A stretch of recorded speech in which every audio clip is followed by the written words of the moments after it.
Hey folks, Hal Shurtleff here, and you are looking at the home that was built by General Giles Shurtleff. This was built in 1866, and we're going to go inside and get a little tour. Let me just turn it on here. Okay. Hey, Shurtleff Family in America. This is Hal Shurtleff, and I'm in here at a very special place for the family. It's the Oberlin Heritage Center, but it once was the home of General Giles Shurtleff, and Amanda's going to give us a little tour of there. She's the museum education tour. Okay, excellent. Here. So yes, this is the 1866 home of Shurtleff. We call it today the Monroe House because of the people who owned it after Shurtleff. But this house here is an Italianate style house, so it's designed to be very symmetrical. And if you want to get kind of a look at the staircase here, it's a half spiral staircase. That was sort of common. There's a lot of the Italianate homes in this part of Ohio. So there are. 1850s and 60s, that style was popular. Yes, yeah. And actually there's a couple houses that are very much like this house still in the area. Built around the same years, 1866 to 1870. But this house, interestingly enough, was not always located in this location. If you look out the window here, this is the Oberlin College Conservatory of Music. It's one of the oldest continuously operating conservatories in the nation. In the 1960s, they designed the older part to the left over there. And this house used to be located at what was called 47 College Place. So there was a small kind of inland block that came off of a couple of the main streets here. And in 1960, they were designing those that facility over there. Well, this building was in the way. So they moved it, huh? So they moved it. It was considered for demolition, as were a number of buildings over there, but because of the historical integrity and architectural integrity of this building, they moved it about 100 yards to this location. So the college was the owner of this property at that time, and they moved it with the understanding that eventually a newly formed historical society would come about and take over it for tours. So we've been operating tours actively here since the 1990s. Oh, wonderful. So come on into the parlor.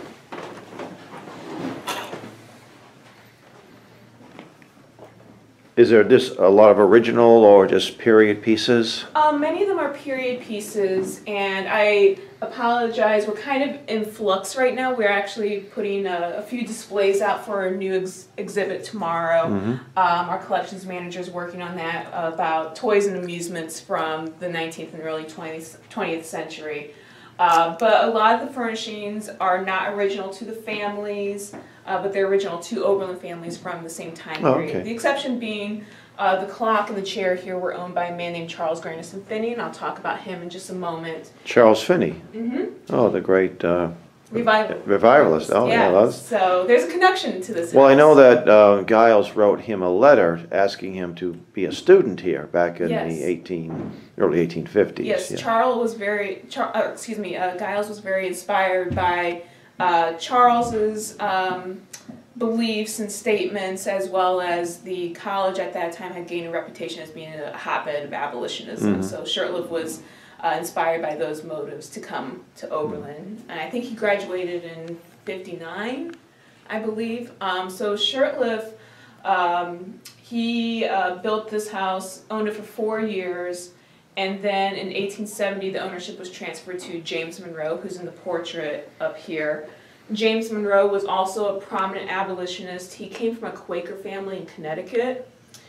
Very intelligent, very well spoken, and these skills and beliefs gained him the attention of other abolitionists such as William Lloyd Garrison. And Garrison actually convinced Monroe to travel about the country and speak out against slavery, and so he did so with this man on the wall over here, Frederick Douglass. Oh, yes.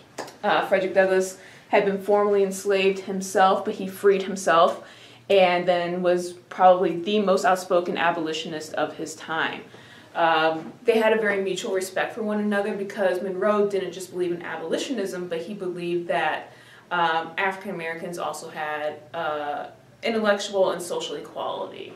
And a lot of the abolitionists weren't necessarily advocates of equality against slavery, but not necessarily believe that blacks were equal to whites. Or exactly. So that speaks to Monroe's character when Douglas. so we just take it off with Frederick Douglass. Yeah. So exactly, abolitionists not always believed in equality. Douglas would be denied room and board, transportation, forced to come in through the rear entrance of the house. When he experienced those things, Monroe would protest and deny those things to himself as well. So they did have a very mutual respect for one another, and actually Monroe is mentioned in Douglas's autobiography. Oh, okay. Too. So Monroe, like Shurtleff, came to Oberlin because of partially Charles Grandison Finney, but also because of the abolitionist cause here. His abolitionist friends convinced him to come here. He was looking elsewhere. Studies, becomes a professor of rhetoric at the college, and he also dabbles in politics. And so he becomes a two-term congressman for the state. And this would be Mr. Monroe. Mr. Monroe. And he befriended people like James Garfield, William McKinley, kind of up-and-coming Republicans from the state of Ohio as well. In fact, McKinley and Garfield both visited this house prior to becoming presidents. And Abraham Lincoln also knew of Monroe, although Lincoln never came to Oberlin. Monroe would marry a fellow graduate. Her name was Elizabeth Maxwell. And unfortunately, she passed away after bearing 4 children. She likely died in childbirth, and this is kind of on the onset of the American Civil War. Monroe, being a Quaker, was kind of conflicted with the war because when he wanted abolition to occur, and this seemed to be the way that it was going, but he was also a pacifist too. So he takes a position as a consul to Rio de Janeiro, and he is appointed by Abraham Lincoln here. And he serves his first 4 years, and then... Is that the original document? It's not the original document. The original is housed at the Oberlin College Archives, but we work closely with the college and community, even though we're a separate nonprofit, because we're kind of a public face for a lot of the history here. Monroe had left his family, his children, behind as he was working this consulship, and after 4 years, he wanted to reunite his family. He had been corresponding with a young woman named Julia Finney, daughter to Charles Grandison Finney. And Finney and Monroe, they knew of one another, they respected one another, they did have different ideas about how abolitionism should occur, Monroe through politics, Finney through the church. But upon his visit to town, he asked Finney for his daughter's hand in marriage, to which Finney replied, "You can have her if you can get her, but she's hard to get." But Julia was very agreeable to marriage, and she's taken this big step in her life.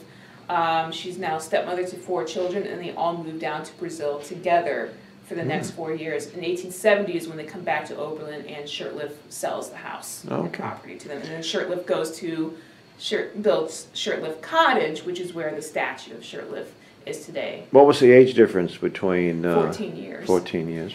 Julia was 28. She's a bit older for not being married by this point. She seemed kind of content, taking care of her father, and he was married 3 times, widowed twice, taking care of her father, living with them. She was also a very private individual, so we don't have any portraits to show of Julia, but we exhibit her influence through the design of this parlor here. So this parlor was completely renovated about 8 years ago, I think, to reflect Julia's decorative tastes.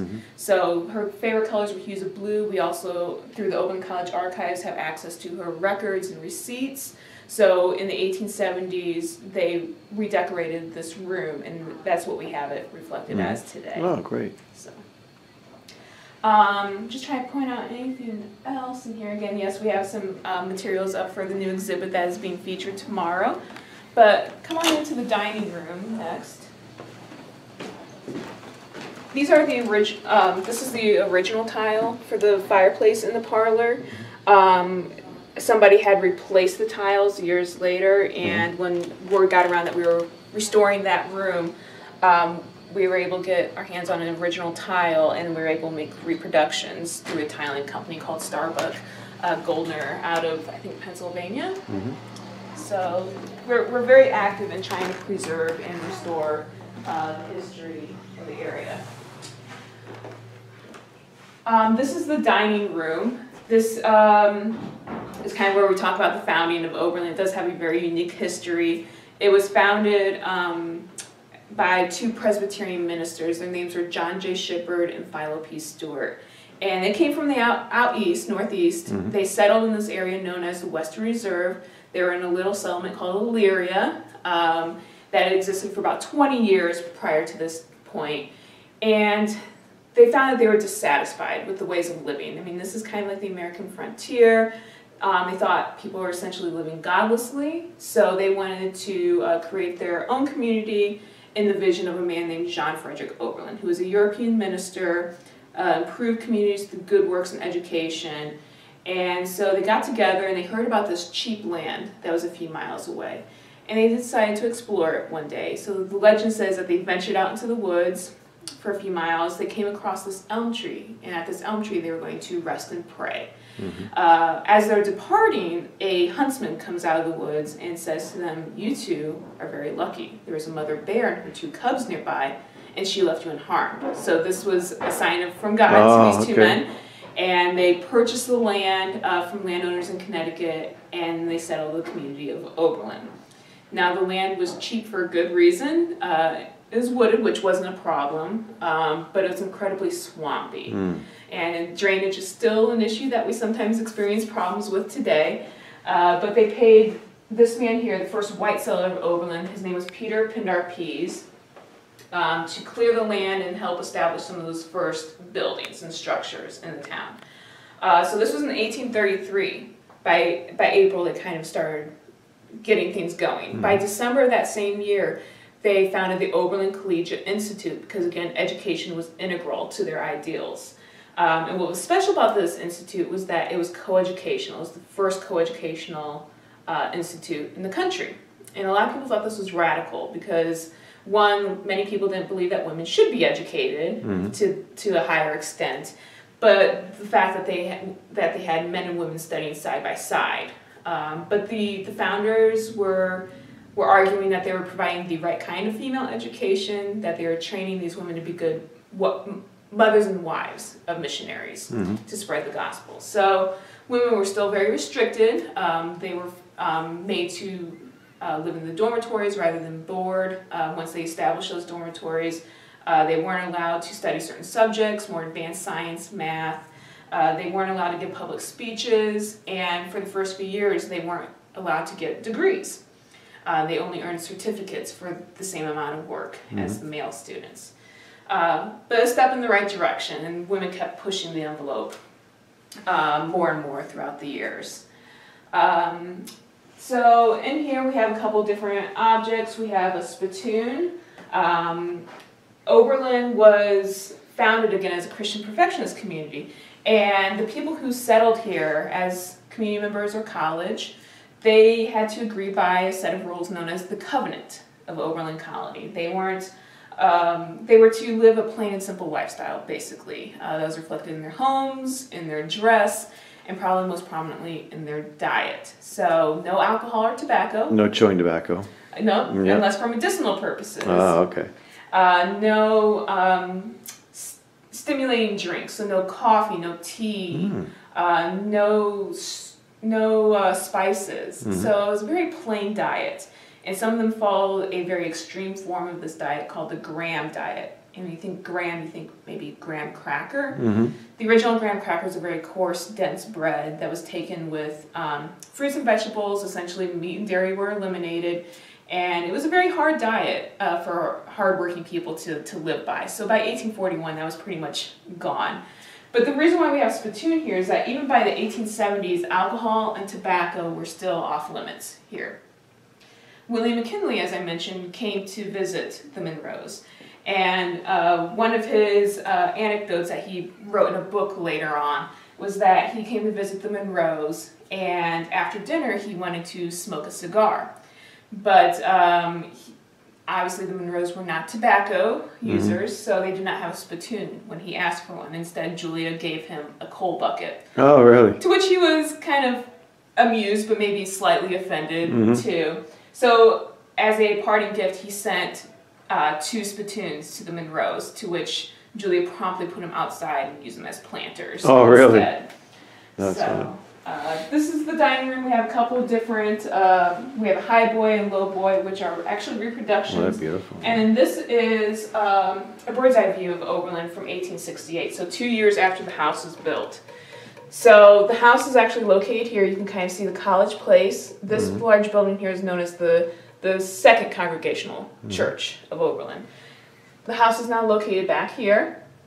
This is Tappan Square, where some of the earliest college buildings used to be, but now it's complete green space that was designed by the Olmsted firm. The first church where Charles Grandison Finney preached still stands today. It just celebrated its 175th this year. So Olmsted designed, His sons did. Yeah. Another Shurtleff junior worked for Olmsted, by the way. Yeah. Oh, really? Yeah. He was a landscape interesting. architect. Yeah. Interesting. Yeah. Arthur Shurtleff. I'll have to look him up. Yeah. He went by the original. Well, what he thought was the original Shirecliffe. He changed his name because he went to England and thought, oh, this is the original spelling. But he was worked for him for about 4 or 5 years and went off on his own. So. Interesting. Yeah. I'll have to look into that. And then we also have the hotel here. So you might have seen the new hotel in town. There's been 5 or 6 versions of a hotel tavern in there since I believe 1835. So it's a long-standing tradition. And then there used to be a train that came through Oberlin as well, and that's now a bike trail.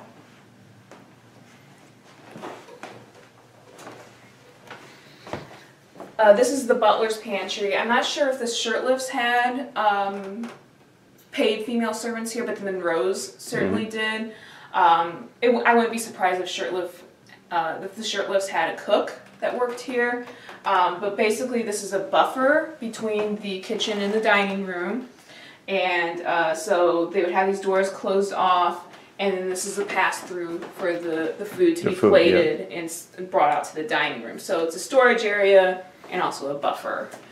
So we have some objects from, some of them are from Oberlin's history and past, some of them have other provenances, but we have, by 1870s you have hot chocolate and tea and meat certainly, so the diet was becoming a little bit more relaxed by this point.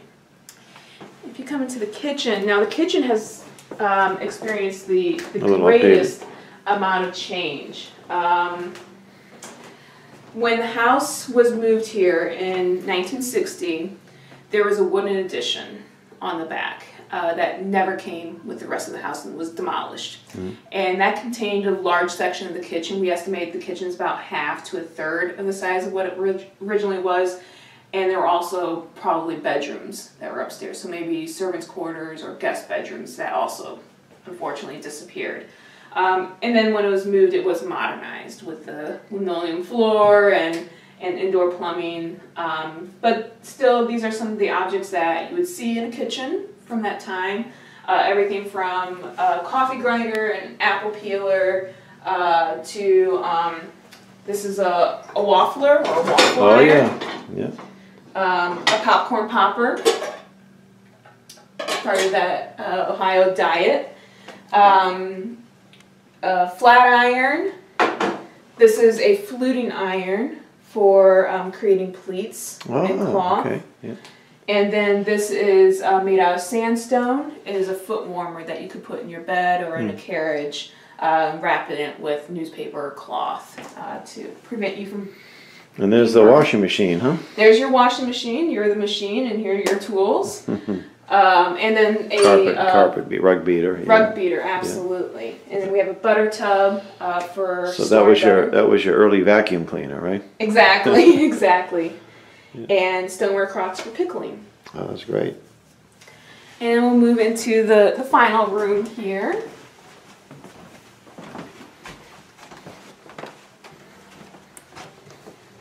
We call this the sitting room. Sometimes you hear it referred to as the afternoon parlor.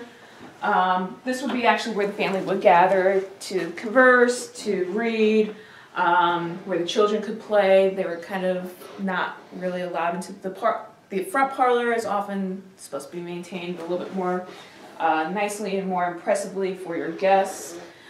But in here we talk about the next few years of Oberlin history. So, again, the college was the first coeducational college in the country. And as such, again, a lot of people thought this was radical, that this was going to be this giant experiment that would fail greatly. And within a couple of years of Oberlin's founding, it was looking very much like the town could go under. They weren't getting the business backing that they need or the enrollment at the college that they needed to keep going. And they started charging more for tuition, and the students started acting more as laborers too. It's called learning and labor. But there's something that happens in Cincinnati in 1834 that kind of pushes Oberlin to where it needs to be. And that's known as the Lane Seminary. So in Cincinnati, at the Lane Seminary, you have a group of students who are abolitionists, and they want to hold debates and lectures about anti-slavery movements, which doesn't sound like a big to-do today, but in the 1830s, in a town like Cincinnati, where you're in a free state, but you're bordering a slave state, you Kentucky, have a lot of mixture of beliefs. Yeah, in Cincinnati, that was really the gateway to the West at that time, wasn't it? It really was one of those important, kind of like pioneering towns. Right on the Ohio River and all. Correct, correct. And so when these students started with these activities, a lot of people became frightened. And a lot of business people were kind of spooked by this. They thought maybe businesses would start pulling out of Cincinnati, families would start pulling their children out of the seminary. And so as such, the Board of Trustees threatened to expel some of the students. They fired a professor who encouraged them, and as a result, a few dozen of these students left the seminary. And word gets up to Oberlin and to the Tappan brothers, who were wealthy merchants from New York City. They were kind of backers of the college and well-known abolitionists. They convinced one of the co-founders, Shippard, to approach these students and ask them to come up to Oberlin. And so Shippard met with them. They seemed receptive to coming to Oberlin, but they also kind of knew they were in the position of power, and they had a list of demands. The two which are most important to our discussion today was, one, they be allowed to form an anti-slavery society here in Oberlin, have open debates and lectures. Okay? Two, that they had amongst them an African-American male student named James Bradley. And James had been formerly enslaved himself. He freed himself, and he came to Cincinnati to get an education. He was one of the Lane rebels as well. They wanted Oberlin to enact a policy that regardless of race, they would have open enrollment. And so Shippard was receptive to this, but he approached the other townspeople and Board of Trustees here at Oberlin, and it was very much contested. Even his co-founder, Stewart, thought he was crazy for even considering this. But finally, after a few months of debating and a 5-4 vote on the Board of Trustees, they enacted this policy, making it the first in the country to do so. They weren't the first to admit African-American students, but they were first to have this open enrollment policy. So 1835, formation of anti-slavery society. I think wasn't Harvard University one of the first? I think they had admitted there were only a handful of African-American male students had college degrees by this point, but most of them were in the Northeast. I think there was a school in Boston that admitted students. I'm not sure, but it wouldn't surprise me with Harvard having such a long-standing history. So 1835, you have the formation of an anti-slavery society, and 76% of the town joins up in the first year. Now it's a political movement. It's not just something that you talk about in the church, it's something you can talk about in the town. You also have, with the open enrollment policy, free African Americans coming to Oberlin for the promise of education. And then because Oberlin is located so close to Lake Erie, in all these port cities that have access to Canada, which had abolished slavery, all these conditions made Oberlin an ideal location for the Underground Railroad. So we estimate about 3,000 people came through Oberlin on that network, and about 40,000 statewide. So arguably Northeast Ohio is the most important area of the Underground Railroad. in Oberlin and in some other communities, but Oberlin was very unique in that you can think of the town in itself as a station. Yes, there were individual houses that were recorded as being hiding places. Many of them are gone now. There are only a couple that are well documented that still exist today. Some people did hide, absolutely. But some people also lived out in the open, or they stayed with some of the students. Some of them continued on to Canada, others established new lives here because they had that support network and they felt comfortable here. So Oberlin was very unique. It was well known to abolitionists, to agents of the Underground Railroad, and to the freedom seekers themselves, but it was also well known to slave catchers. So slave catchers did frequent Oberlin. There were attempts to remove people from the town and take them back into slavery, but none of them were successful. The one that probably came the closest to being successful is known as the Oberlin Wellington Rescue. And that story starts with a man named John Price, who was living in Maysville, Kentucky, and he was enslaved there. And one night in January of 1856, he decided to escape with his cousin and a friend named Frank. And the Ohio River froze, and that's when actually a lot of people decided to make their escape. So they crossed into Ohio, and at some point the cousin separates from the two men, and John and Frank continue up to Lake Erie. They were trying to get into Canada. Conditions weren't right, so they backtracked to Oberlin. And with the intention of probably waiting for the spring thaw and then continuing on. But what ended up happening was that they felt comfortable here, and they lived here for 2 years. They were taking kind of odds and ends jobs as laborers. But that all comes crashing down in September of 1858. A slave catcher comes to town, recognizes John, actually knew his owner, communicated with him, made the arrangements, and then worked with some townspeople that were sympathetic, actually, to the Southern cause and slavery, and people who were bound by the law, like the sheriff, the fugitive slave law, federal law, and they devised a plan to lure John outside of town so that they don't draw attention. And then they took him and brought him to Wellington, where they could get on board and train south. However, a college student happened to be traveling on the road that they were, kind of recognized what was happening, alerted the town, and soon hundreds of people go down to Wellington to try to get John Price back. The slave catchers are waiting for the train in a hotel down there called the Wadsworth Hotel. There is soon surrounded by people from Oberlin and Wellington, and then the negotiations start. The negotiations get nowhere, even though the crowd even offered to pay for John Price's freedom. But they said they had an agreement with the slave owner that the law was on their side, which it was. And as a result, the tensions kind of built up to the point that the people broke into the front and the back of the hotel. Huge fight.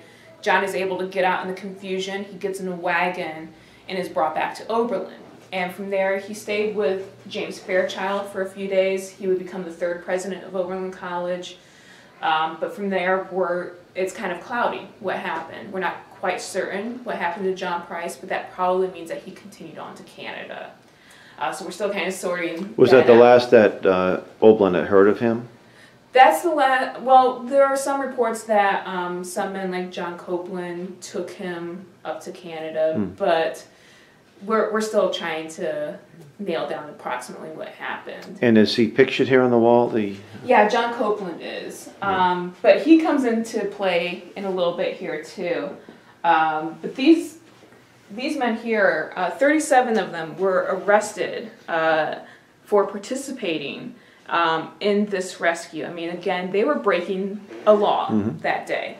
20-some of them refused to post bail because they thought that was an admission of guilt, and they said, we have done nothing wrong, we would do it again. So they remained in the Cuyahoga County Jail in Cleveland for 83 days. 2 of the men are put on trial and they are convicted, but they're given reduced sentences. One of them being Charles Langston here, a free African-American man. Charles Langston gave a very powerful speech during his sentencing. He was one of the main negotiators during the rescue, but he has a way with words, much like his grandson, Langston Hughes, the poet. So the men are very active from the jail. They even got their hands on a printing press and printed one edition of a paper called The Rescuer. We have 3 examples. That's obviously a replica? Yeah, we have samples out, reproductions out here for you to take too. And they also bring up charges against the slave catchers, citing Ohio's anti-kidnapping laws that James Monroe helped to put in place. So because the trials are getting nowhere, everybody's allowed to go free. There's a huge celebration at the First Church. And this is a very nationally significant event. So was the charge just dismissed? They were just dismissed. And this was at obviously a federal court. Yes, yes. And so Oberlin has this huge celebration. It appears in national papers, incites a lot of anger, of course, but is quickly overshadowed by a much more violent event, and that's John Brown's raid on Harper's Ferry just a couple months later. Right, yeah. John Brown actually had some connections to Oberlin. He sent his son here to recruit men to participate in the raid on Harper's Ferry. And his son was successful in recruiting 2 men. Their names, 2 African-American men. Their names were Lewis Sheridan Leary and John A. Copeland Jr. Leary is killed at the raid from a gunshot wound. And Copeland was captured and put on trial for treason and executed shortly after John Brown was. Copeland's family came to Monroe, not when he was living at this house, but at his prior house on South Professor Street. And they asked him to go on their behalf to claim his body. It would have been difficult for them to travel as African Americans to a southern state. It was difficult for any Oberlinian at that time because they had a reputation. There were instances of people being harassed and even like stoned and beaten from Oberlin traveling to the south. Monroe does go, but he is unsuccessful in bringing the bodies back to Oberlin. Medical students had claimed them, and they refused to give them up. They even went as far as hiding the bodies.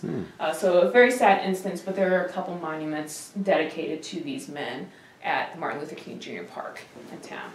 So this all happens in 1859, a very active year for Oberlin. 1860, just as tumultuous. You have the election of Abraham Lincoln, the state starting to secede, and then you have the first shots of the American Civil War in April of 1861. Within days of those first shots, Oberlin answers the call to action. 100 men immediately enlist, and they form what is known as Company C of the 127th OVI, or excuse me, Company C of the 7th OVI. And Ohio Volunteer Infantry. And Shurtleff was one of those first men to enlist, and he served as a captain with the 7th.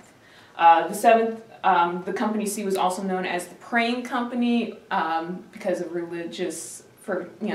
the religious attitude here in Oberlin. I understand the parents, especially mothers, liked the fact that Captain Giles was in charge because they kept things on the wholesome Christian side of things. No gambling, no drinking, no tobacco again.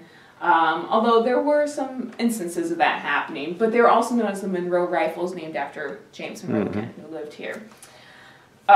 This company suffered massive casualties. But they had a 0% desertion rate. Shurtleff himself was, as you probably know, injured, and he was taken a prisoner of war. He was in a POW camp for about a year. Then he was one of the lucky few to be paroled. It was early enough in the war, and his status was high enough that he was able to do that. And he serves in other capacities for a while. Then he comes back to Oberlin. I think he's been ill, and he's kind of on a leave for a while.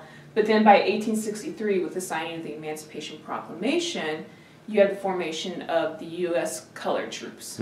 And John Mercer Langston here, brother to Charles Langston that I previously mentioned, he graduated from Oberlin in 1849. He became Ohio's first African-American lawyer. The middle school is named after him in town.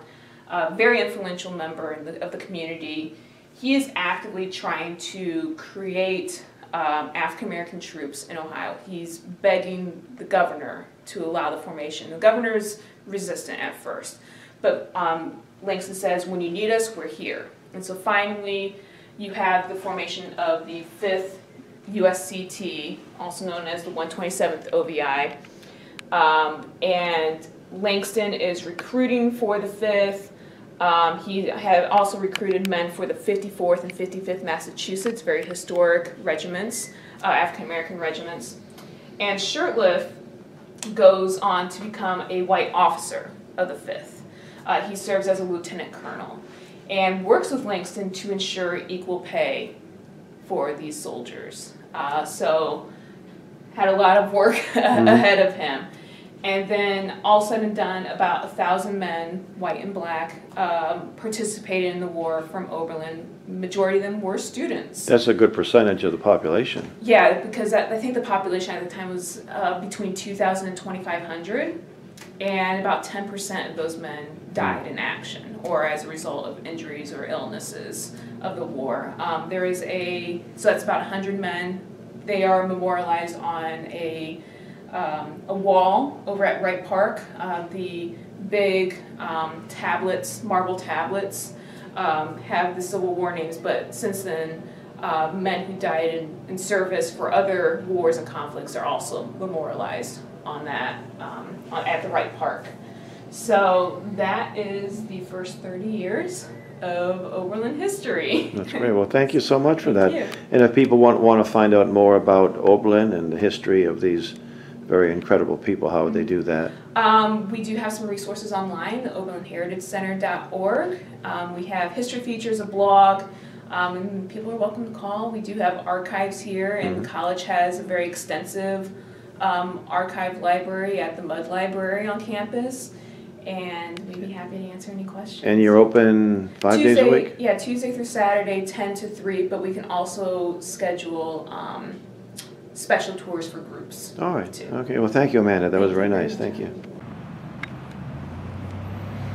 Now, folks, just to the side of the Giles Shurtleff house, which is now the Oberlin Heritage Center, to the right of it, as you're facing the front, is this plaque, historical marker. Oberlin became an abolitionist hotbed and a major stopover on the Underground Railroad before the Civil War. Abolitionists here held a range of opinions. Some believed prayer could end slavery, others pursued political measures, and a few embraced violence. Oberlin also was active in reform movements, including women's rights, suffrage, temperance, and village improvement.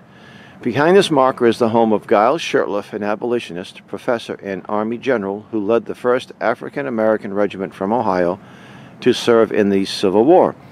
The home's second owner was James Monroe, Oberlin's best-known political abolitionist. Monroe was a professor, a U.S. congressman, and the U.S. consul in Brazil during the Civil War.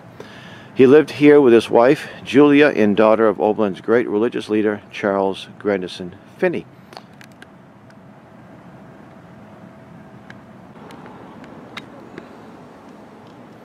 How are you doing, Shurtleff family in America, and all those who are interested in Shurtleff history, or in this case, Civil War history? This is Cousin Hal Shurtleff, and I am in beautiful Oberlin, Ohio, which is about, 40 miles or so west and south of Cleveland. And I'm in front of the Giles Waldo Shurtleff statue, General Shurtleff. And this statue is in front of what used to be his home, the Shurtleff Cottage it's referred to. It was donated to the Oberlin College and was later sold. At one time it was a dormitory. It is now a bed and breakfast, and I got a nice little tour from the gentleman that works there, Tim. Well, let me read the plaque here. Giles was born in 1831. He's actually born in Canada. Died in 1904. And on the plaque it says, reads, "Believing in the ability of the Negro to aid in the fight for his freedom, he organized the 1st Regiment of colored troops raised in Ohio. Inspired by his leadership, they offered their lives for the freedom of their race." And there's a quote right on the base of the statue by the good general. "Freedom cannot be given, it must be achieved." And on the back is a list of his accomplishments. Now, he was a student here initially. He wrote to Charles Finney, the great revivalist, who was the president, I believe, at the time. The lighting is not good. It's late afternoon, so I'll just read it for you here. He was the captain in the 7th Regiment Ohio Volunteers Infantry, known as the OVI, 1861. prisoner of war from August 1861 to August 1862. On staff of General Wilcox, 9th Army Corps, October 1862 to March 1863. Engaged in the Battle of Fredericksburg, December of 1862. Lieutenant Colonel and Colonel, 5th U.S. Colored Troops, July 1863 to June 1865. Before Petersburg, this regiment lay 2 months in the trenches under daily fire. Nearly half its men were lost, and he was severely wounded. He later became a professor at this college, and when he passed away, he gave not only this house, but a good chunk of his estate. His wife passed away, I think, in the early 1920s. He was a strong abolitionist, but according to his writings, he was very disgusted by General Sherman's tactics of scorched earth and total war. It would not permit his soldiers to participate in such activities. A very noble and honorable man, and I'm very proud that he is a member of our family. And I did a walk around his house, which is now the Oberlin Heritage Center, which you'll see here in a subsequent video.